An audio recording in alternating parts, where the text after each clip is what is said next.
Nih, ini nggak bisa dimasukin Mas Bro. Sudah paten seperti ini nggak bisa dimasukin. Dan yang mengherankan lagi, ini dilem. Nih, ini dilem Mas Bro nih. Ini dengan karetnya ini dia dilem menggunakan power glue. Halo Mas Bro, selamat datang kembali di channel Rustanto Auto Info. Ini ceritanya kemarin saya iseng-iseng beli helm KBR TTC, paket ganteng Leopard seperti itu ya. Harganya 465.000. Nah, ketika helm ini datang, waktu itu saya sempat kaget ya. Hah, beneran kah helmnya seperti ini gitu? Apakah ini nggak salah kirim atau memang merek KBR seperti ini ya? Karena kalau melihat harganya di kisaran harga 400-an sampai dengan 500 ya. Bahkan untuk paket ganteng di beberapa lapak itu bisa sampai 500 bahkan lebih gitu kan. Nah, di range harga segitu untuk helm full face memang tergolong low end ya. Tetapi ada beberapa pilihan. Di antaranya adalah INK, selain itu juga ALV Genesis dan beberapa helm yang lain. Tetapi menurut saya helm ini bener-bener di bawah ekspektasi Mas Bro. Ya terus terang saya kecewa, tapi nanti apa yang akan saya sampaikan, apa yang akan saya review, tetap saya mencoba mengemukakan sisi positifnya, dan apa yang akan saya sampaikan itu adalah murni pendapat pribadi saya. Jadi kalau ada salah-salah ya itu subjektif lah ya. Syukur-syukur bisa bermanfaat buat kawan-kawan di channel ini. Baik, helm ini adalah helm KBR TT Course. Modelnya mirip-mirip dengan KYT TT Course ya, mungkin tembakannya ya, karena mirip banget. Dan salah satu kelebihannya helm ini ganteng Mas Bro ya. Jadi kenapa waktu itu saya memutuskan untuk beli helm ini, karena kebetulan mau saya pakai untuk isi rak ya. Jadi saya iseng-iseng beli gitu kan. Bentuknya bagus gitu kan, mirip-mirip dengan KYT TT Course tetapi dengan harga yang lebih ekonomis. Terus kelebihan yang kedua, ketika helm ini datang, dia tuh ringan ya. Helmnya tuh ringan banget. Ini akan coba saya timbang dan nanti saya bandingkan dengan beberapa helm yang harganya 400 ribuan juga ya. Helm ini beratnya hanya 1,204 kg Mas Bro. Jadi ringan ya. Ini kelebihan menurut saya. Karena ada beberapa orang yang nggak suka dengan helm yang berat ya. Tapi sepertinya sebanding dengan ketebalan materialnya ya. Cukup tipis ya menurut saya ya. Jadi digini-gini kan kawan-kawan bisa lihat sendiri. Ini saya hanya pakai tenaga kecil aja. Ya kayak ginilah. Saya akan coba bandingkan dengan helm JPX ya. Ini saya beli dengan harga 400 ribuan juga, sama harusnya secara kualitas juga tidak jauh berbeda ya. Beratnya 1,285 kilo atau hampir selisih 1 ons kurang lah ya. Tapi ini menurut saya materialnya lebih kuat sedikit ya JPX ini. Secara finishing juga menurut saya jauh lebih bagus sih JPX daripada KBR TT Course yang tadi saya tunjukkan. Nah sekarang saya bandingkan dengan helm hadiah dari motor Ninja 250 Mas Bro. Helm dari Ninja beratnya 1,5 kilo. Jadi memang lebih berat ya yang helm dari Ninja.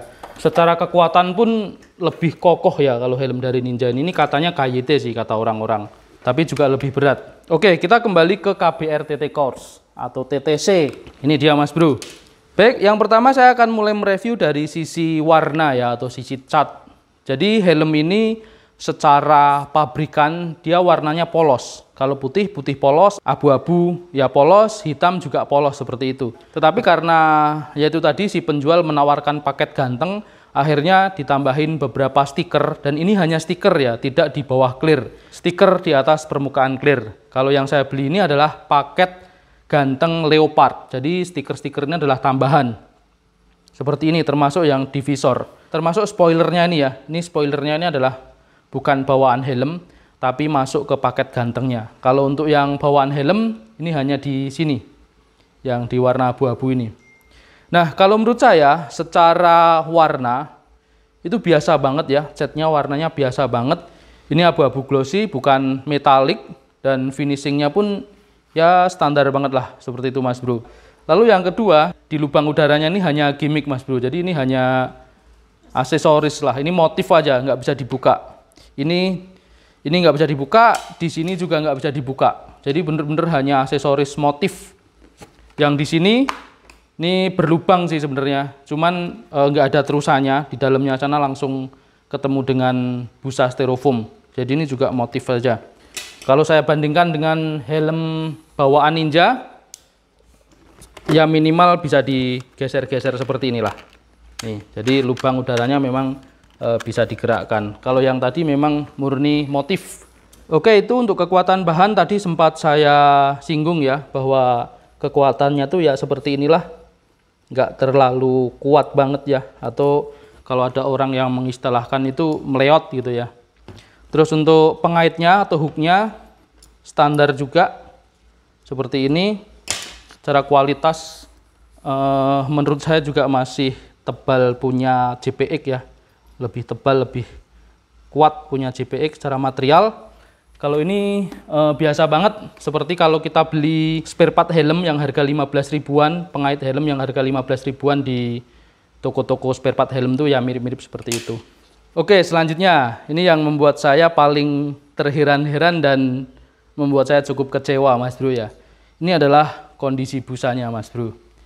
Jadi kondisi busanya ini semacam kayak bukan helm pabrikan ya menurut saya. Ini mungkin helm-helm yang industri rumah tangga aja. Karena busanya tuh kurang rapi ya, terutama di area sini.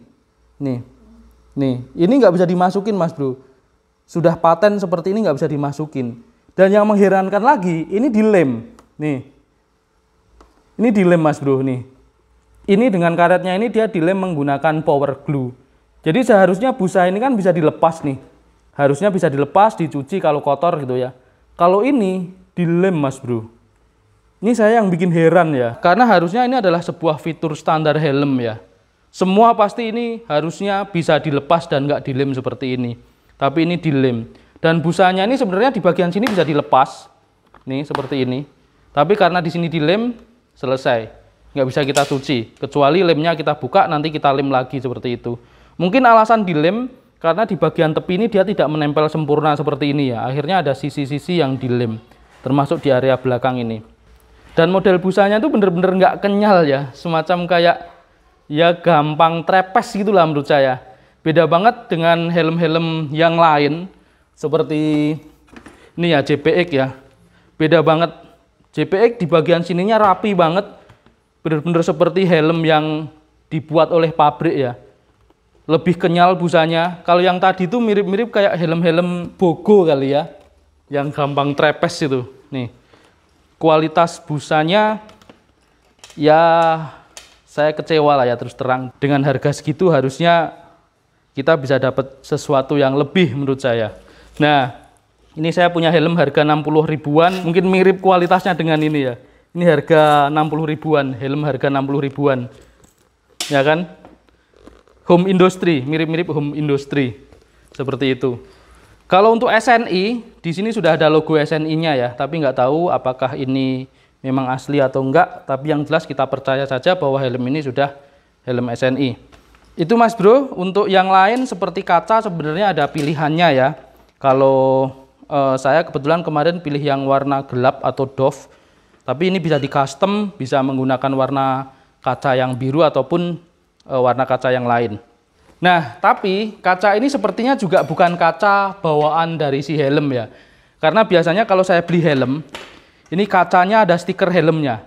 Ada stiker helmnya yang bening, dia ada tulisannya seperti nggak boleh memegang visor atau apa gitu kan. Bening nempel, tapi nempelnya itu tidak menggunakan lem ya. Dia semacam kayak plastik yang lentur itu ya. Biasanya kalau kita beli helm baru kan kayak gitu. Nah, kalau helm ini ya kayak gini aja, nggak ada stikernya, nggak ada pelindungnya. Jadi ketika saya buka dari kemasan, ya sudah seperti ini, nggak ada seperti helm baru yang lain yang biasanya dilindungi oleh semacam kayak stiker plastik lalu kita buka, itu nggak ada Mas Bro. Jadi ya kayak gini aja. Seperti itu helmnya, semoga bisa menjadi referensi ya buat kawan-kawan di channel ini.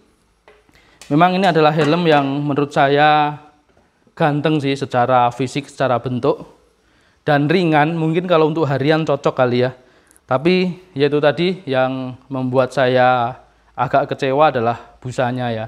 Busanya di area bawah itu nggak rapi, terus dia tuh menggunakan busa-busa yang ya bisa dikatakan murah lah ya. Dan saya yakin busa itu busa yang gampang trepes seperti itu. Oke, itu saja Mas Bro, mungkin review helm saya di kesempatan kali ini, karena ini juga video pertama saya tentang review helm ya. Biasanya saya kalau beli helm langsung saya taruh rak saja, tapi karena kemarin saya sempat kaget ya terus terang, loh bener kah helmnya seperti ini? Maka saya buat video, siapa tahu bermanfaat untuk kawan-kawan di channel ini. Kembali lagi saya menginformasikan apa yang saya sampaikan adalah pendapat pribadi saya. Itu adalah pendapat subjektif atas apa yang saya amati dari helm ini. Demikian video dari saya di kesempatan kali ini. Apabila bermanfaat jangan lupa like dan subscribe. Terima kasih.